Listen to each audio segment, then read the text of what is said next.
So यो जति पनि मार्केटमा हाम्रो जति पनि यो रेन्ज मार्केट तपाईँको यहाँनिर तलमाथि गरेको छ नि, यो तलमाथि गरेको सबै के हो, यो सबै हामीले चाहिँ अक्मुलेसन भएको भनेर मैले तपाईँलाई बारम्बार भनेको है तपाईँलाई। यो हाम्रो जति पनि यहाँनिर तपाईँको मार्केटले यो जति पनि यो अप डाउन फेरि माथि जाने फेरि मार्केट तल आउने फेरि माथि जाने फेरि तल आउने जति पनि यो मुभमेन्टहरू छ नि, यो भनेको हाम्रो सबै के हो, अक्मुलेसन हो। किन भन्दा जब यहाँनिर हाम्रो एउटा मार्केटले एउटा फेजको अक्मुलेसन सकिएपछि यहाँनिर डिस्ट्रिब्युसन भइसकेपछि के भएको थियो, मार्केट एउटा सार्प फल चाहिँ मार्केटमा के भएको थियो, विटनेस हामीले गर्न सकेको थियो है। मार्केटमा एउटा के भएको थियो, एउटा प्यानिक ड्रप, एउटा सार्पली तपाईँको मार्केट चाहिँ के भएको थियो, ड्रप भएको थियो।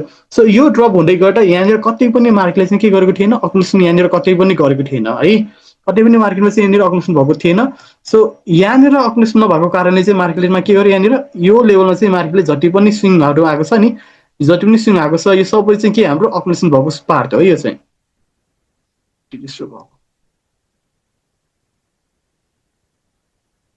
ओके, अब चाहिँ नहोला है, अब चाहिँ वेटिङ रुम चाहिँ नहोला। ओके, जति पनि मुभमेन्टहरू छ नि, यो जति पनि मुभमेन्ट हो यो चाहिँ हाम्रो सबै अक्मुलेसन हो। सो यहाँ अक्मुलेसन भइसकेपछि मार्केटले चाहिँ यहाँनिर हामीले हेर्छौँ, चार्टले हेर्छौँ भने यहाँनिर जब यहाँबाट गयो नि, यहाँबाट गइसकेपछि हामीले यहाँबाट एउटा नयाँ लो लगाइसकेपछि मार्केटमा के एउटा इम्पल्सिभ मुभ आइसकेपछि सानो टाइम फ्रेममा यो ट्रेन्डको चाहिँ हाम्रो यहाँनिर स्ट्रक्चर सिफ्ट भएको छ भने हाम्रो यो मेजर ट्रेन्डको चाहिँ स्ट्रक्चर कहाँनिर सिफ्ट भएको छ, यहाँनिर चाहिँ हाम्रो स्ट्रक्चर सिफ्ट भएको छ है। यहाँनिर आइसकेपछि बल्ल चाहिँ यसको स्ट्रक्चर सिफ्ट भएको छ र यो मुभमेन्टमा चाहिँ हाम्रो के भएको छ, एभ्री टाइममा मार्केट तल आउँदै गर्दा हेर्नुहोस् त यो एग्रेसिभ मुभको यहाँनिरको तपाईँको फेयर भ्यालु ग्यापलाई मार्केटले राम्ररी फिल गरेर गएको छ।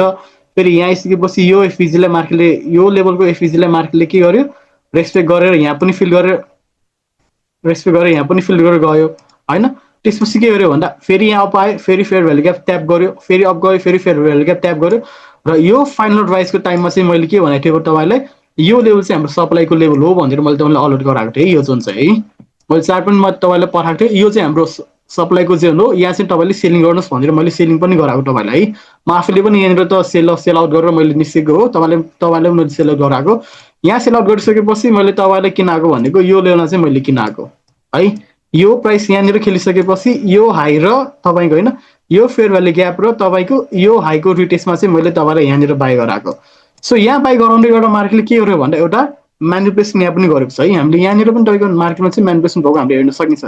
यहाँ के भएको छ भन्दा यो सानो तपाईँको एउटा सिङ्लो छ, यो सिङ्लो चाहिँ हाम्रो के भएको छ, यहाँनिर ब्रेकडाउन गर्दै गर्दा यो ट्रेन्ड पनि तपाईँको मार्केटले के गरेको छ, तपाईँको ब्रेकडाउन गरिदिएको छ कि है। यो स्विङ पनि तपाईँको ब्रेकडाउन गरेको छ, यो ट्रेन्ड पनि ब्रेकडाउन गरेको छ।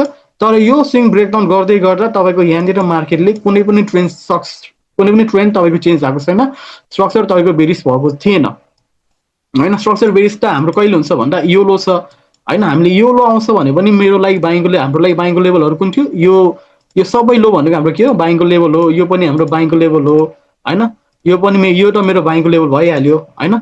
सो यहीँबाट हाम्रो मार्केटले चाहिँ के गर्यो, एउटा रिभर्सलको साइन दिएको छ है। सो यहाँ रिभर्सलको साइन दिँदै गर्दा यहाँनिर के भएको भन्दा हाम्रो म्यानिपुलेसन भएको भनेर हामीले यहाँनिर के गर्यो, भ्यालिडेसन हामीले इजिली पाएन यहाँनिर होइन। हामीले यहाँनिर तपाईँको मार्केटले चाहिँ म्यानिपुलेसन गरेको भनेर हामीले यहाँनिर मजाले थाहा पायो। सो यहाँबाट तपाईँको एउटा इम्पल्सिभ मुभ आइसकेपछि यहाँनिर के गर्यो, मार्केटले एउटा इन्भर्सन तपाईँको फेयर भ्यालु ग्याप क्रिएट गर्यो होइन, आइएफइजी क्रिएट गर्यो र अस्तिको ड्रपमा चाहिँ के गर्यो भन्दा यो आइएफइजी र तपाईँको फेयर भ्यालु ग्यापलाई मार्केटले के गर्यो, रेस्पेक्ट गरेर एउटा ठुलो एउटा राम्रो बुलिस क्यान्डल बनायो है, बुलिस क्यान्डल बनायो। सो नर्मली पनि अब के हो भन्दा मार्केट चाहिँ अब तपाईँको चार्टले के भनेको छ भन्दा चार्ट तपाईँको अब मार्केट यहाँनिर जाँदैछ कि अब तपाईँको नेप्से है।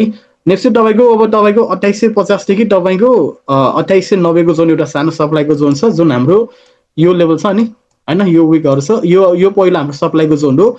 यो सप्लाईको जोनलाई यदि पार गर्छ भने मैले तपाईँलाई पहिलेदेखि भनेको, आज तपाईँलाई 2-3 महिना अगाडिदेखि भन्दै आएको लेभल 2920 देखि 2970 को जोन चाहिँ मार्केट जाँदैछ भनेर मैले तपाईँलाई आजभन्दा 2 महिना अगाडिदेखि मार्केट तपाईँको त्यो लेभल एकचोटि जानुपर्छ भनेर मैले तपाईँलाई बारम्बार भनेको लेभल हो। सो त्यही लेभल एकचोटि भिजिट गर्छ है।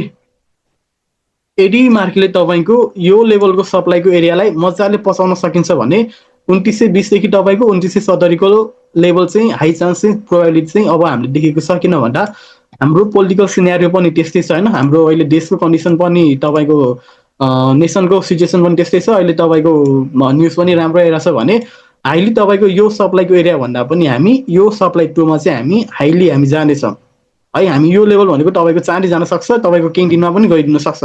एकदम तपाईँको मोमेन्टम एकदम राम्रो निकाल्यो भने त मार्केटले यो लेभल चाहिँ यो विक पनि हिट गर्न सक्छ। हाम्रो 2920 देखि 2970 को जोन होइन, 2920 देखि 2970 को जोन चाहिँ हाम्रो मार्केटले इजिली हिट गर्न सक्छ। सो यो जोनमा चाहिँ तपाईँको एउटा राम्रो सप्लाई छ। यो सप्लाईको रिजन भनेको के हो भन्दा, जब मार्केटले तपाईँको यो यहाँ फल दिएन होइन, यहाँ फल दिइसकेपछि मैले तपाईँलाई यो लेभल पनि मैले सेलिङको जोन, यो पनि मैले तपाईँलाई सप्लाईको जोन होइन, मैले दुवै लेभलहरू तपाईँलाई यहाँनिर निकालेको, मैले तपाईँलाई दुवै लेभलहरू मैले तपाईँलाई क्यास आउट गराएको लेभल यो दुवै लेभल हो। सो यो दुवै लेभल कहाँबाट सप्लाई आएको पनि मैले तपाईँलाई बारम्बार मैले तपाईँलाई सम्झाएको नै छु होइन, कहाँबाट सप्लाई आएको, किन सप्लाई आएको मैले भनेकै छु। सो यो लेभलमा यो लेभल पनि हाम्रो के हो, विकली जोन र हाम्रो डेली जोनको के हो, यो भनेको हाम्रो एउटा लास्टिङ हो कि यो भनेको जति यो 80 फल छ नि यो है, यो जुन हाम्रो छ नि यो भनेको हाम्रो लास्टिङ हो है, यो भनेको हाम्रो यो ट्रेन्डको लास्टिङ हो। सो यो ट्रेन्डको लास्टिङसँग हाम्रो के छ भन्दा, एउटा यहाँनिर हाम्रो के छ, कन्फिडेन्सको जोन पनि छ है, हाम्रो सप्लाईको जोन पनि हो है, यो सप्लाईको जोन छ नि, सप्लाईको जोनसँग तपाईँको के छ, कन्फिडेन्सको जोन छ। त्यसपछि हाम्रो यो विकलीको फेयर भ्यालु ग्याप पनि हो, विकलीको एफिजी पनि यहाँनिर आएर बसेछ है, विकलीको फेयर भ्यालु ग्याप पनि यहाँनिर आएर बसेको छ।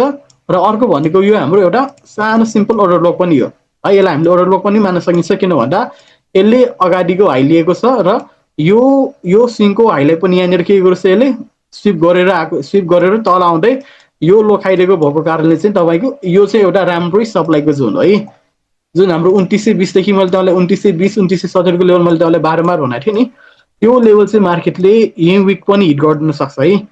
तर हामीले के गर्नु पर्यो भन्दा, यो एउटा पनि माइनर सप्लाईको लेभल हो। कतिको लेभल भन्दा हाम्रो 2850 देखि तपाईँको 2880 को जोन हो होइन, 2850 देखि 2880 को जोन हो।